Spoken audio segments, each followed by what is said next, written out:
Hello friends, my dear students of Standard 11 ગુજરાતી medium. ગુજરાતી મીડિયમના 11મા ધોરણના વિદ્યાર્થીઓનું ખૂબ હાર્દિક સ્વાગત છે YouTube ચેનલ પર.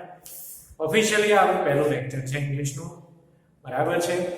અને તમને લોકોને ખ્યાલ જ હશે કે અત્યારે એક સર્ક્યુલર આવેલો છે અને થોડા દિવસમાં એ સર્ક્યુલર પ્રમાણે 27-28 ઓગસ્ટની આસપાસ તમારી એક્ઝામ થશે. એમાં ઇંગ્લિશની પણ એક્ઝામ થવાની છે.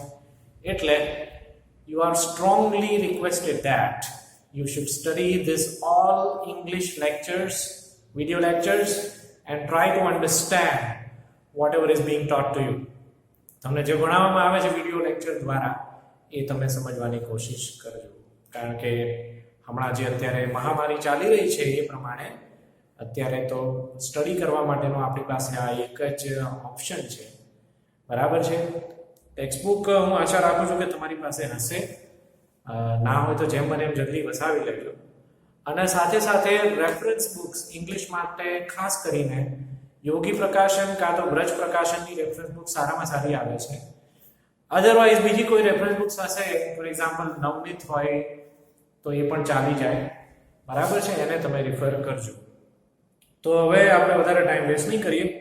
યુનિટ નંબર 1 તમારે ટેક્સ્ટબુકનું સ્ટ્રક્ચર એ પ્રમાણે છે કે યુનિટ અને રીડ 1, રીડ 2, રીડ 3 આ બધું અલગ અલગ હોય.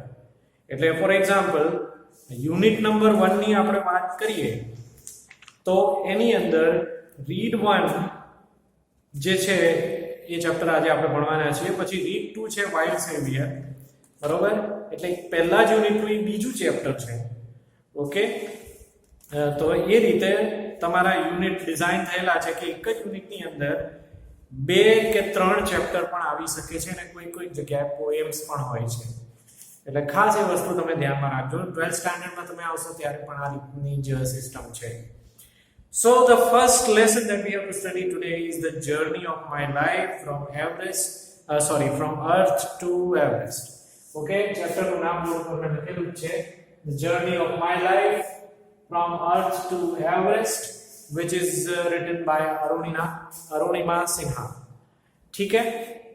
तो આ જે ચેપ્ટર જે છે એક રિયલ સ્ટોરી છે, એકચ્યુઅલી કોઈ કાલ્પનિક વાર્તા નથી, રિયલ સ્ટોરી છે. અરુણિમા સિન્હા જે પોતે એક સ્પોર્ટ્સ વુમન હતી, નેશનલ લેવલની વોલીબોલ પ્લેયર હતી.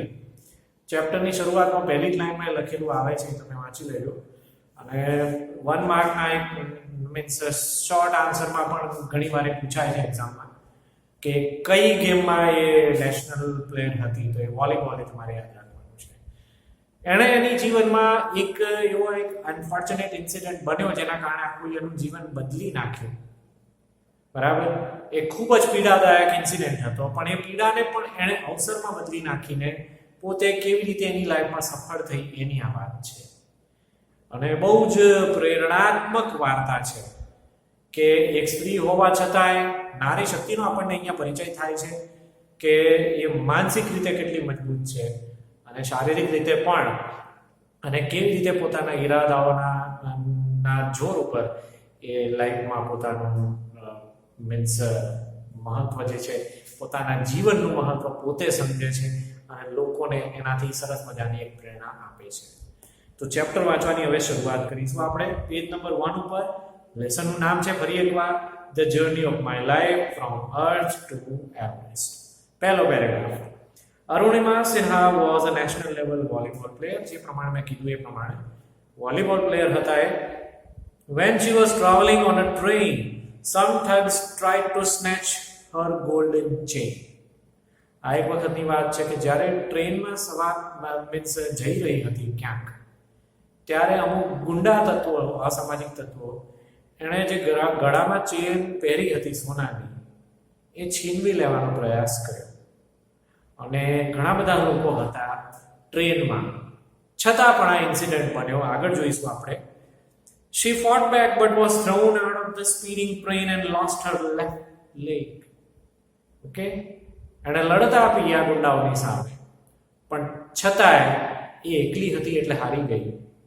અને પેલા પુરુષો હતા અને પાછા વધારે હતા, અને છેવટે એક ચેન માટે એને દોડતી ટ્રેનમાંથી ચાલતી મીન્સ ખૂબ સ્પીડમાં ટ્રેન દોડી રહી હતી, ત્યાંથી એને બહાર ફેંકી દેવામાં આવી. એનો જીવ તો બચી ગયો, પણ એનો જે લેફ્ટ લેગ છે, ડાબો પગ, એ કપાઈ ગયો. બરાબર છે, આગળ જોઈશું. This happened when she was 24. એની ઉંમર એ વખતે માત્ર 24 વર્ષની હતી. However, this incident never affected her spirit. આ બનાવથી એના મનોબળમાં કોઈ કમી ન આવી. બરાબર છે. At All India Institute of Medical Sciences, Delhi, આ એક હોસ્પિટલનું નામ છે, AIIMS, All India Institute of Medical Science, ભારતની એક ફેમસ હોસ્પિટલ છે, એઇમ્સ એને શોર્ટમાં કહેવાય છે. ત્યાં an artificial leg was fitted, કૃત્રિમ પગ એનો લગાવવામાં આવ્યો. જે ઓરિજિનલ પગ હતો એ તો કપાઈ જ ગયો હતો. A year later, she was retrained as a mountaineer and became the first female with an artificial leg to scale Mount Everest. Okay, એક વર્ષ એની સારવાર ચાલી, પણ એક વર્ષ પછી સંપૂર્ણપણે ફિટ થઈ ગઈ અને નકલી પગે માઉન્ટ એવરેસ્ટ ચઢવાવાળી આ પ્રથમ મહિલા છે, જેનો રેકોર્ડ આજ સુધી અકબંધ છે. બરાબર. માઉન્ટ એવરેસ્ટ ઉપર ચડવાનું સાહસ તો ઘણા લોકોએ કર્યું છે. બહુ મીન્સ જે લોકો એકદમ ફિટ હોય છે એમને પણ તકલીફ પડી છે. એકદમ જે લોકો ફિટ હોય છે એ લોકો અડધેથી જઈને પણ પાછા આવેલા છે, હારી થાકીને. અને આ તો એવી સ્ત્રીની આપણે વાત કરી રહ્યા છીએ કે જેનો એક પગ કૃત્રિમ હતો, છતાં એ છેક સુધી જઈને આવી છે. અને એ પણ 24 વર્ષે એનો એક્સિડન્ટ થયો હતો, એક વર્ષ પછી આ એણે હાંસલ કર્યું, એટલે 25 જ વર્ષની એની ઉંમર હતી. બરાબર છે. This is her unforgettable story of hope. એટલે આપણે આમ કહી શકાય કે ન ભૂલી શકાય એવી એક હોપ, કરેજ અને ઇન્સ્પિરેશન આપે આવી પોઝિટિવ વસ્તુઓ આપણને શીખવાડે એની આ વાર્તા છે. Let's read 4 scenes of her life narrated in her own words. હવે પછી આપણે જે કંઈ પણ વાંચીશું બુકમાં એ એણે એના શબ્દોમાં લખેલું છે. અને આ આખો ઇન્સિડન્ટ 4 વિભાગોમાં 4 સીનમાં વહેંચાયેલો છે. એટલે ઉપર ટાઇટલ લખેલું છે સીન 1, સીન 2, સીન 3 અને સીન 4. આ રીતે છે.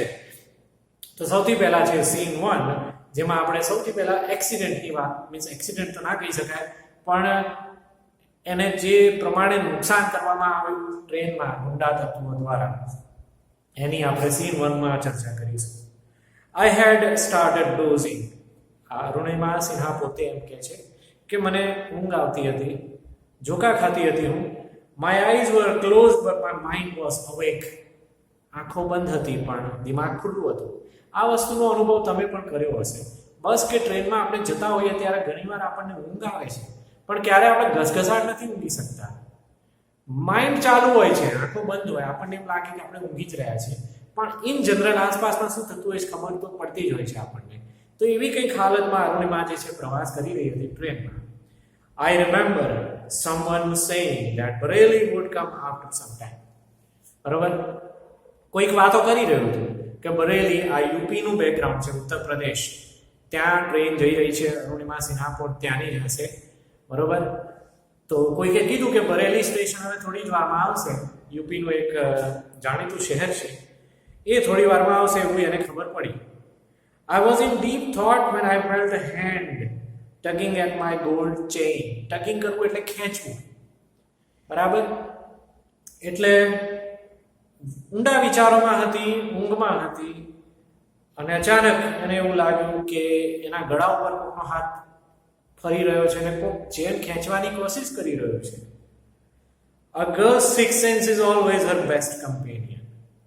બરાબર. કુદરતી રીતે એવું કહેવા માંગે છે અરુણિમા કે એક સ્ત્રીની જે છઠ્ઠી ઇન્દ્રિય જે છે, સિક્સ સેન્સ જેને કહેવાય, એ એની બેસ્ટ કમ્પેનિયન હોય.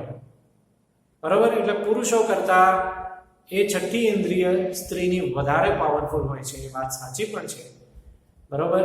કે સિક્સ્થ સેન્સ જે છે સ્ત્રીઓની એ પુરુષો કરતા વધારે પાવરફુલ હોય છે. I instantly opened my eyes and saw 4 or 5 young men around me. 4-5 પુરુષો ગુંડા તત્વો જેવી આંખો ખોલી એવું તરત જ એમને એ જોવા મળ્યા. એટલે એને પરિસ્થિતિનો ખ્યાલ આવી ગયો કે આ લોકો શેના માટે અહીંયા મારી સામે ઊભા છે. Their drunken looks and behavior gave me an inkling of their intention. Inkling એટલે અણસાર અને intention એટલે ઈરાદો. એટલે પીધેલા હતા એ લોકો અને બહુ ખતરનાક દેખાતા હતા. એના ઉપરથી એમનો ઈરાદો શું હતો એનો અણસાર તો મને આવી જ ગયો એવું અરુણિમા કહે છે. I stood up in a flash to tell them that I had no intentions of parting with my chain. તરત જ ઊભી થઈ ગઈ હું, અરુણિમા એવું કહે છે, અને એમને જણાવી દીધું કે આ ચેન હું નહીં આપું તમને, તમારાથી થાય એ કરી. બરાબર. So they came together at me. આ ચારે પાંચે માણસો ભેગા થઈને પછી એની તરફ આવવા માંડ્યા કે નહીં આપે તો અમે તને લૂંટી લઈશું, એમ કરીને અમે લઈ લઈશું, એવો કંઈક ઈરાદો હતો એમ. Even though the compartment was full, none of my fellow passengers got up to even inquire what was happening. Forget about their coming to my rescue. Rescue એટલે બચાવ કરવો. હવે સૌથી દુઃખની વાત એકચ્યુઅલી આ છે કે ટ્રેન હતી એટલે બહુ સાફ વાત છે કે ટ્રેનમાં ઘણા બધા માણસો હોય જ. એવું તો હતું જ નહીં કે અરુણિમા એકલી હતી. આપણને સહેજે એવો સવાલ થાય કે બીજા બધા લોકો હતા તો શું કરતા હતા એ લોકો? તો એ લોકો હતા જ અને આ બધું જોઈ જ રહ્યા હતા. બરાબર. પણ કોઈએ એનો બોલીને પણ પ્રતિકાર કરવાની કોશિશ ના કરી કે ભાઈ રહેવા દો, એ છોકરીને હેરાન ના કરો, જતા રહો અહીંયાથી. એમનો બચાવ કરવા માટે આવવાની તો વાત દૂર રહી, પણ બોલીને પણ કોઈએ પ્રતિકાર ના કર્યો. આપણે શું લેવા દેવા એવું સમજીને બધા પોતપોતાનું કામ કરતા રહ્યા અને આ છોકરી જે છે એ એકલી પડી ગઈ એ રીતે. બરોબર. I had no option but to take them on. એને ખબર પડી ગઈ અરુણિમાને કે અહીંયા મને બચાવવા માટે કોઈ આવવાનું નથી, એટલે મારે જ લડવું પડશે. એક સ્ત્રી હોવા છતાં આટલો બ્રેવ વિચાર એને આવે છે કે ભલે કોઈ મદદ કરવા ના આવે હું લડીશ. So I caught a youth who was trying to size me up by his collar and push him back. એટલે લડવાનું તરત એને ચાલુ કરી દીધું. એક છોકરાને કોલરથી પકડીને એને જોરથી એને ધક્કો માર્યો. બરાબર. આજે આપણે ઘટનાનું વર્ણન વાંચી રહ્યા છીએ, ખરેખર એ ઘટના બહુ ફટાફટ બની હશે, પણ આપણે વાંચી રહ્યા છીએ એટલે આપણે ધીમે ધીમે આગળ જઈશું. પણ હકીકતમાં જો આવી ઘટના બને તો તમે લોકોએ જોયું જ હશે, રિયલ લાઈફમાં કદાચ ક્યાંક સિરિયલ કે મૂવીઝમાં પણ જોયું હશે કે આ બધું કેવું ફટાફટ બની જતું હશે. તો એણે એક જણને ધક્કો માર્યો કોલરથી પકડીને. બરાબર. I kicked a couple of others. બીજા બે જણને એણે પગથી લાત મારી. An exceptional battle had begun inside the train on the move. આ રીતે ચાલતી ટ્રેનમાં ફિલ્મી ઢબે મારામારી થઈ, ફાઇટ થઈ. The wolves made another attempt to snatch my chain. આજે પડી ગયેલા જે છોકરાઓ હતા, બરાબર, એ ફરીથી ઊભા થયા, ફરીથી એની ચેન લેવા માટે આવ્યા. Still I resisted.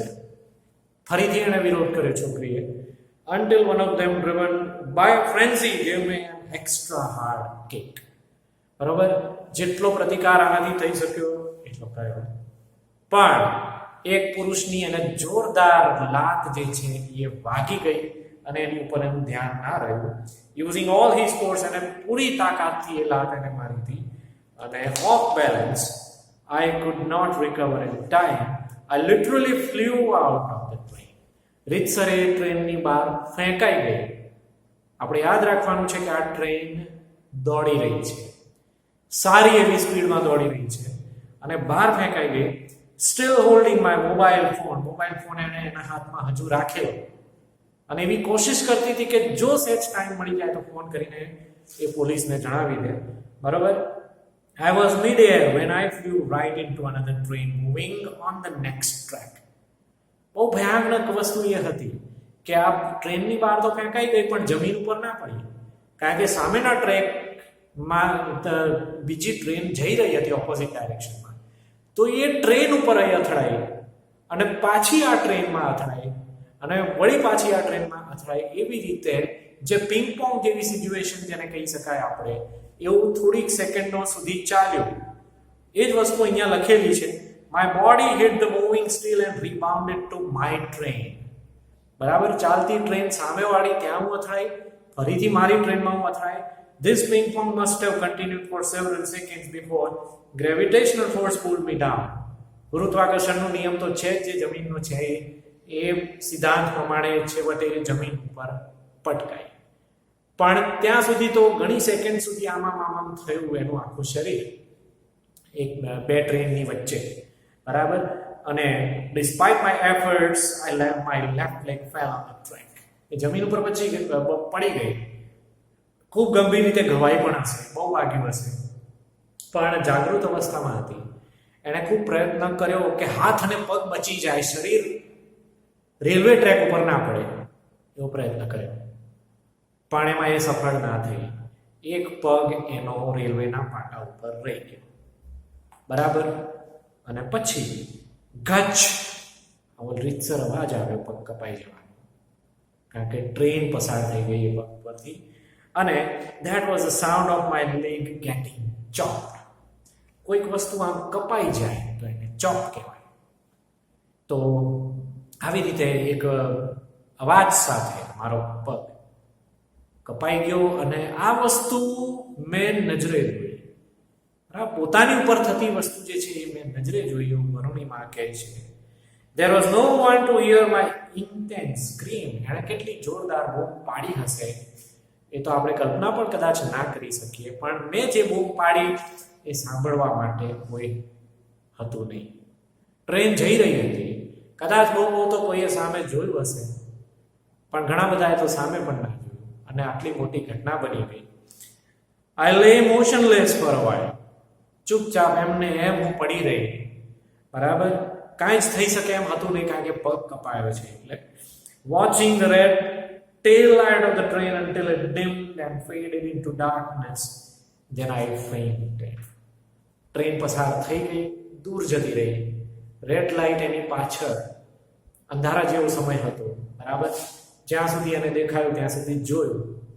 છેવટે એ ટ્રેન જતી રહી. અને એવું થાય પહેલાં તો એણે ભાન પણ ગુમાવી દીધું.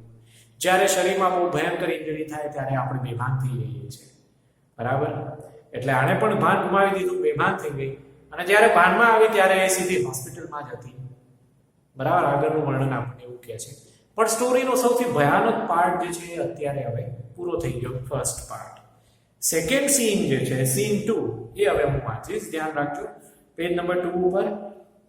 I was admitted to AIIMS Delhi, All India Institute of Medical Science. ત્યાં મને દાખલ કરવામાં આવી, જે દિલ્હીમાં છે hospital.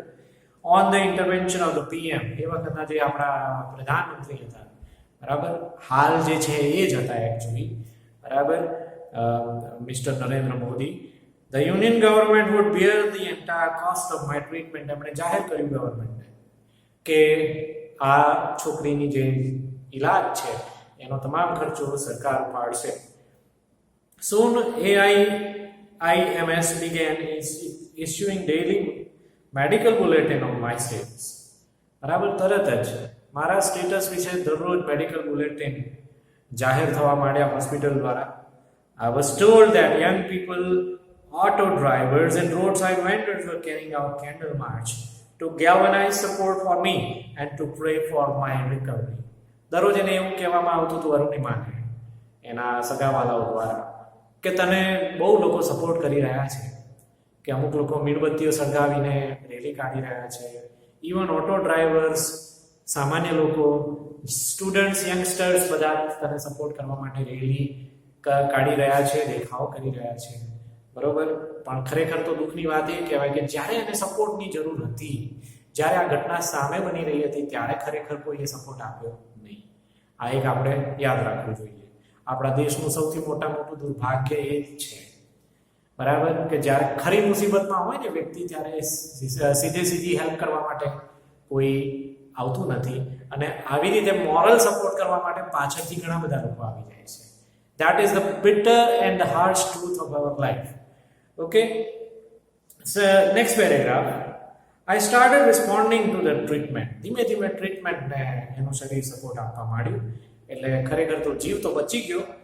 One morning my brother-in-law, my sister Lakshmi's husband, Sahib, suddenly asked me. Everest ચડોગી? આ એક એના જીજાજીની વાત છે કે એના જે બ્રધર ઇન લો જીજાજી, જે એની બેનના હસબન્ડ હતા, બરાબર, એમનું નામ સાહેબ હતું, બરાબર, કદાચ નેપાળી હોઈ શકે, આપણે એવું અનુમાન કરીએ છીએ અહીંયા.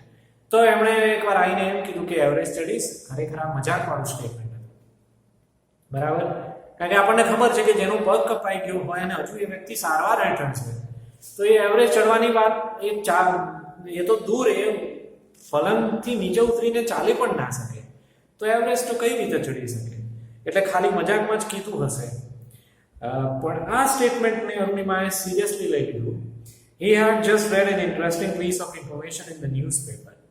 હમણાં જ એ ભાઈએ ન્યૂઝપેપરમાં એક ઇન્ટરેસ્ટિંગ આર્ટિકલ વાંચ્યું હતું. No female amputee had ever scaled Everest. કે કોઈ પણ ફિમેલ એમ્પ્યુટી એટલે જેનો હાથ પગ કપાઈ ગયેલો હોય, બરાબર, એને એમ્પ્યુટી કહેવાય. તો એવી કોઈ પણ સ્ત્રી કે જેનો હાથ પગ કપાઈ ગયો છે એ એવરેસ્ટ આજ સુધી ચડી શકી નથી. I was અમ્યુઝડ.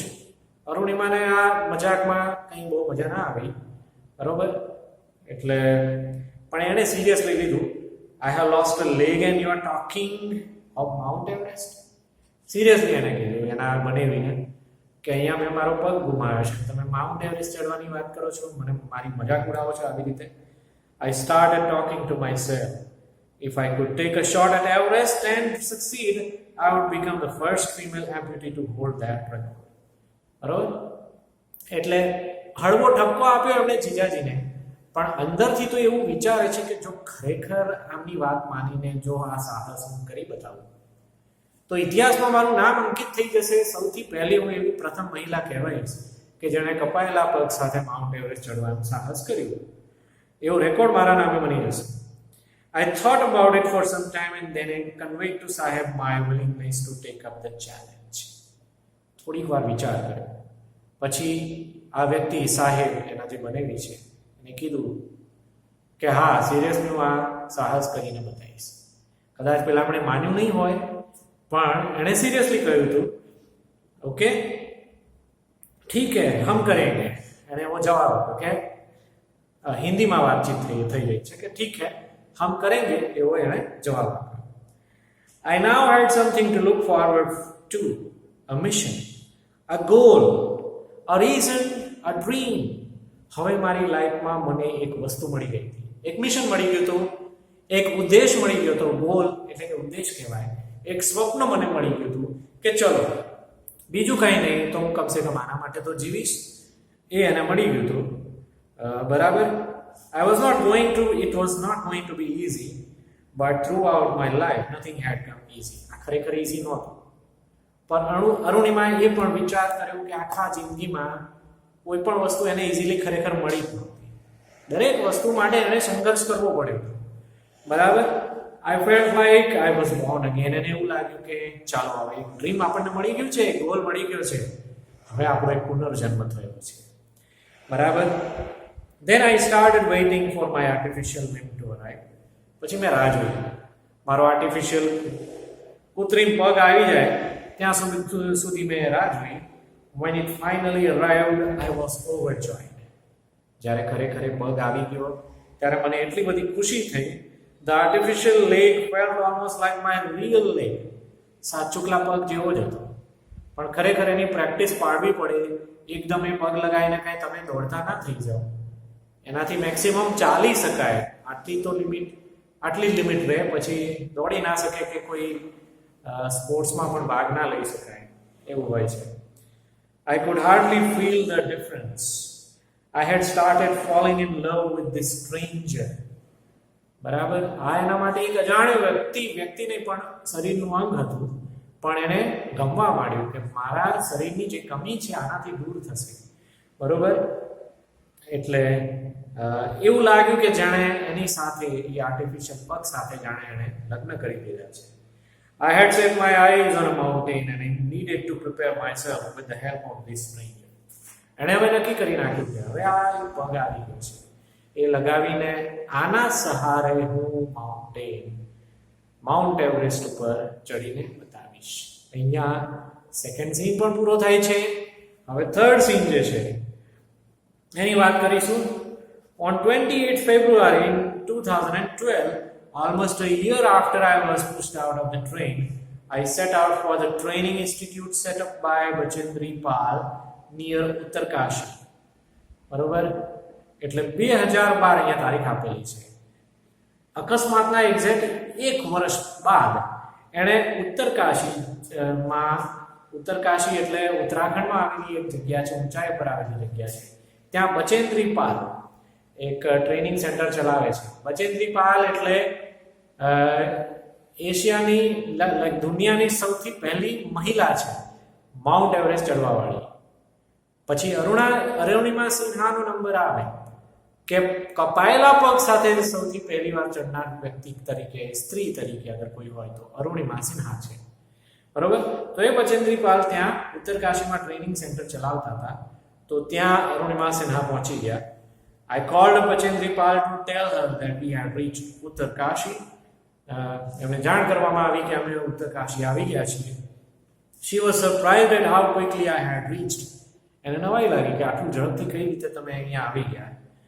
After this, my confidence skyrocketed. બરાબર, ખૂબ વખાણ કર્યા બચેન્દ્રી પાલે અને એનાથી કોન્ફિડન્સ જે છે અરુણિમાનો એ વધી ગયો. Bachendri Pal always found fresh confidence in me. કારણ કે આ બહુ સાહસવાળી મહિલા છે એટલે હંમેશા એનો ઉત્સાહ વધારતી રહેતી હતી Bachendri Pal. Arunima, you are far better than others, આવું કહેતી હતી કે અરુણિમા તો બીજા તમામ લોકો કરતા વધારે બેટર છે બીજા લોકો કરતા. These people seem to be suffering from a handicap, not you. I am proud of you. બરાબર, ખરેખર હેન્ડીકેપ જેવી હાલત તો ખરેખર બીજા લોકોની છે. તને તો જોઈને એવું લાગતું જ નથી કે તું પોતે હેન્ડીકેપ હોય, કારણ કે આનું બિહેવિયર એવું જ હતું કે નકલી પગ સાથે એવી રીતે એ બિહેવ કરતી હતી કે જાણે એનો કુદરતી અસલી પગ હોય. બરોબર, but before Everest expedition you will have to prove yourself. એણે એમ કીધું કે એવરેસ્ટનું ચઢાણ તું કરે એ પહેલા તારે એક પ્રી ટેસ્ટ જેવું આપવું પડશે અને એક નાનકડો પર્વત તારે ચડીને બતાવવો પડશે. અને એને નામ બતાવ્યું, you have to climb 21,798 feet high Chamsarkandi mountain in Ladakh.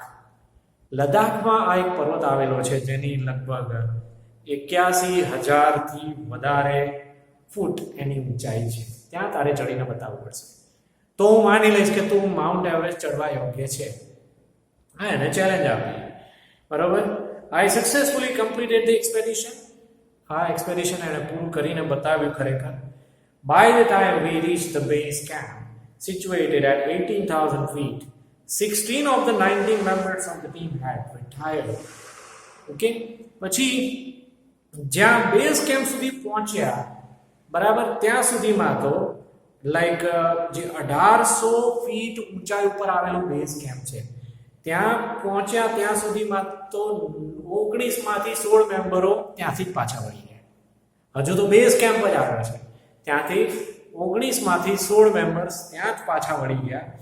બરાબર, Bachendri Pal greeted me at base camp. Base camp ઉપર બચેન્દ્રી પાલે એનું સ્વાગત કર્યું. મેરી શેરની, આવા બે શબ્દો એને વાપર્યા હિન્દીમાં. બરોબર, she said and took me in her warm embrace. એ એમને ભેટી પડ્યા. In the evening, Bachendri Pal announced that I was finally ready for Everest. સાંજે એને ફિટનેસ સર્ટિફિકેટ આપી દીધું કે તું હવે એવરેસ્ટ ચડવા માટે યોગ્ય છે. She also assured me that she would talk to the officials at Tata Steel for sponsoring my Everest dream. અને એમ પણ કીધું કે ટાટા સ્ટીલ એક ખૂબ જ જાણીતી કંપની છે, તમે લોકો જાણો જ છો. રતન ટાટા જેના ડિરેક્ટર છે, બરાબર, એમને આપણે રિક્વેસ્ટ કરીશું કે તું તારી આ જર્નીનું જે કંઈ પણ ખર્ચો આવે એ ટાટા સ્ટીલ એને સ્પોન્સર કરે, એવું એણે કીધું. હવે આવે છે સીન 4, જે આ સ્ટોરીનો છેલ્લો સીન છે. I arrived at Everest Base Camp on 11th of April 2013. બરાબર, 11મી એપ્રિલ 2013ના દિવસે બેઝ કેમ્પ ઉપર આવી. Exactly 2 years had passed since I was thrown out of the moving train. બરાબર, દોડતી ટ્રેનમાંથી ફેંકાઈ ગયેલી એ ઘટનાને 2 વર્ષ થઈ ગયા હતા. At the camp, nobody seemed to know that I had an artificial leg. કોઈને ખબર નહોતી કે અરુણિમાનો એક પગ આર્ટિફિશિયલ છે. બધાને એમ જ લાગતું હતું કે આ નોર્મલ એક સ્ત્રી છે, નોર્મલ એક યંગ છોકરી છે. One day, while returning, my left leg got wet with snow because I had slipped a couple of times on the slippery surface. એક દિવસ એવું થયું કે પગની અંદર, એ નકલી પગની અંદર થોડોક સ્નો જે છે, બરફ ભરાઈ ગયો હતો, કારણ કે એક બે વખતે લપસીને પડી ગઈ હતી બેઝ કેમ્પ ઉપર, બરોબર. અને next morning I left the artificial leg out in the sun to dry. એ આર્ટિફિશિયલ લેગને એણે બહાર કાઢ્યો સુકાવા માટે. ત્યારે એ પગ જોઈને લોકોને ખ્યાલ આવ્યો કે આમ એક પગ કૃત્રિમ છે અને છતાં આવું સાહસ કરવા માટે આવી છે. At that time, some foreigners realized that I had only one leg. After that, my TRP soared. બરાબર. TRP નો મતલબ અહીંયા થાય છે ટેલિવિઝન રેટિંગ પોઈન્ટ. ખરેખર ટીવી સિરિયલો કે ટીવી રિયાલિટી શોઝ માટે વપરાતો શબ્દ છે. પણ આપણે એવું સમજવાનું છે કે આ ઇન્સિડન્ટ લોકોને ખ્યાલમાં આવ્યો કે આનો એક પગ કૃત્રિમ છે એવું લોકોને ખબર પડી ત્યારથી મારી પોપ્યુલારિટી જે છે એ અચાનક વધી ગઈ. મીન્સ કે હું ફેમસ થઈ ગઈ બધા ટીમ મેમ્બર્સની અંદર. Okay. In my final expedition to Sagarmatha. Sagarmatha એક હિન્દી વર્ડ છે જે head of the sea, the local name for the peak of Everest. એવરેસ્ટનો સૌથી ઊંચાઈવાળો એરિયા છે, સૌથી જેની ટોચ કહેવાય, એને ત્યાંની લેંગ્વેજમાં સાગરમાથા કહેવામાં આવે છે, બરોબર.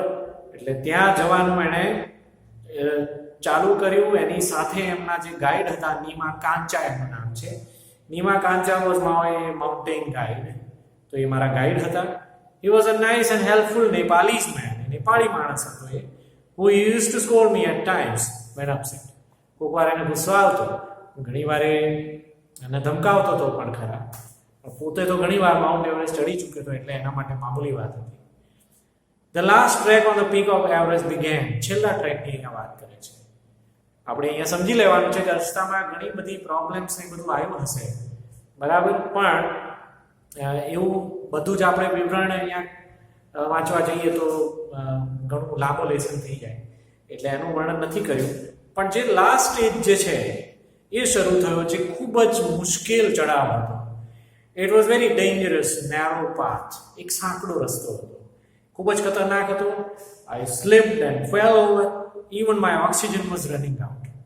ઉપર જેમ જઈએ એમ હવા પાતળી હોય, તમે લોકો સાયન્સમાં ભણ્યા જ હશો, એટલે આ લોકોએ ઓક્સિજન લઈને જવું પડે. તો એ પણ ખતમ થવા આવ્યો તો વારંવાર આ પડી જતી હતી લપસીને. I was struggling with my paining leg. પગમાં દુખતું હતું પણ ખરા, બરાબર. માય શેરપા સે આઈ મસ્ટ ક્વિટ. શેરપા એટલે ગાય. નેપાળી જે માણસ હતો, નીમા કાંચાને કીધું કે તારે છોડી દેવું જોઈએ, અહીંયાથી જતી રહે, નહીં તો જીવને જોખમ થઈ જશે. But I knew there was no going back. અને એમ થયું કે હવે આટલે સુધી આવ્યા પછી તો પાછા નથી જ જવું મારે, બરોબર.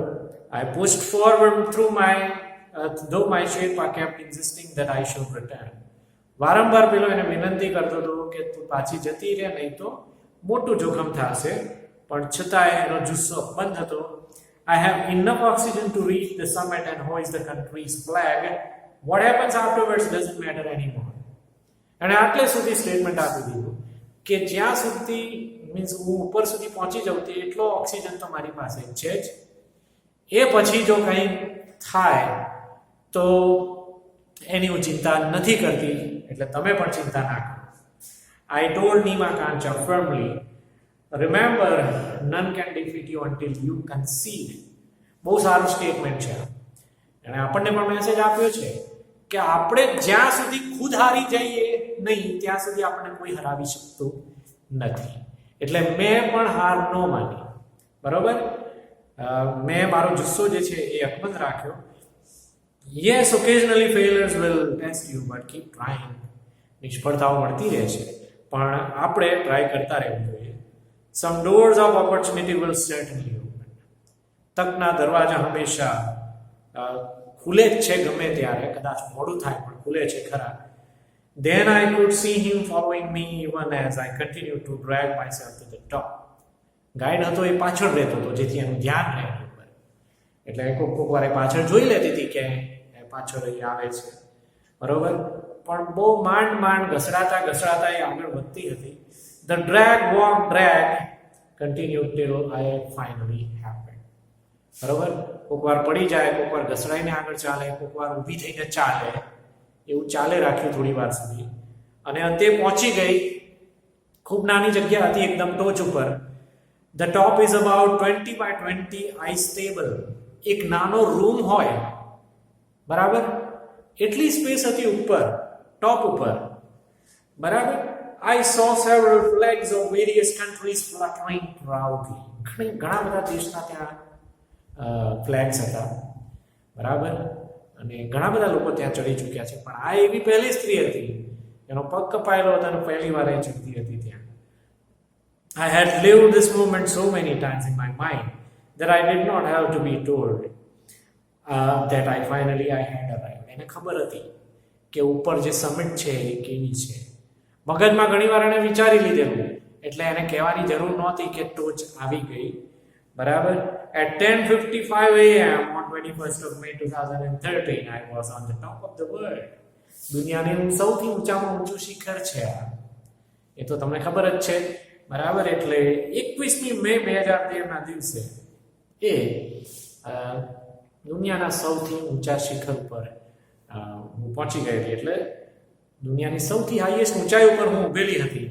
આઈ ફેલ્ટ લાઈક ડાન્સિંગ, એને નાચવાનું મન થયું. ક્રાઇંગ, રડવાનું પણ એને આવતું હતું. And laughing at the same time, સાથે સાથે હસવું પણ આવતું હતું, બરાબર. મીન્સ કે એને ખુશી બહુ થઈ હતી. My mind was a kaleidoscope of emotion. Kaleidoscope એક એવું યંત્ર છે કે એને તમે ગોળ ગોળ ફેરવો એટલે અલગ અલગ પ્રકારની ડિઝાઇન દેખાય. એવું મગજમાં અલગ અલગ પ્રકારની ફિલિંગ્સ આવવા માંડી. Everyone has a dream to be alive. જીવવા માટે દરેકનું એક ડ્રીમ હોય છે, બરાબર. Maybe this was mine. તો મારું સપનું પણ આ હતું, બધાના અલગ અલગ. I held my flag and raised both my hands higher to register my country's record, બરાબર. મેં બંને હાથ ઊંચા કર્યા અને ફ્લેગ લહેરાવીને ત્યાં મારા દેશનું રેકોર્ડ જે છે એ નોંધાવ્યો, અને એ વાત મને ગર્વ પણ છે, એવું અરુણિમા સિન્હાએ કીધું. અને એની સાથે આપણી હવે અહીંયા સ્ટોરી પણ ખતમ થાય છે. સ્ટોરી સમજવા માટે 1-2 વખત વાંચી દેજો, અને પછી એક્સરસાઇઝ માટે તમે જે મેં તમને કીધું આગળ એ પ્રમાણે યોગી કાં તો બ્રજ પ્રકાશન કાં તો નવનીત, જે તમને અવેલેબલ હોય તમારી પાસે, તમને જે માફક આવે એ બુક તમે રેફર કરજો. નેક્સ્ટ લેક્ચરમાં આપણે સેકન્ડ રીડની ચર્ચા કરીશું, બરાબર. લેસન વાંચ્યા પછી એની વોકેબ્યુલરી પણ વાંચી જજો. ફરી વોકેબ્યુલરી વાંચ્યા પછી ફરી એકવાર લેસન વાંચજો, એટલે કમસે કમ 2 વખતનું લેસનનું રીડિંગ તમારું થવું જોઈએ. Okay, so thank you very much for your time and you have a good day ahead.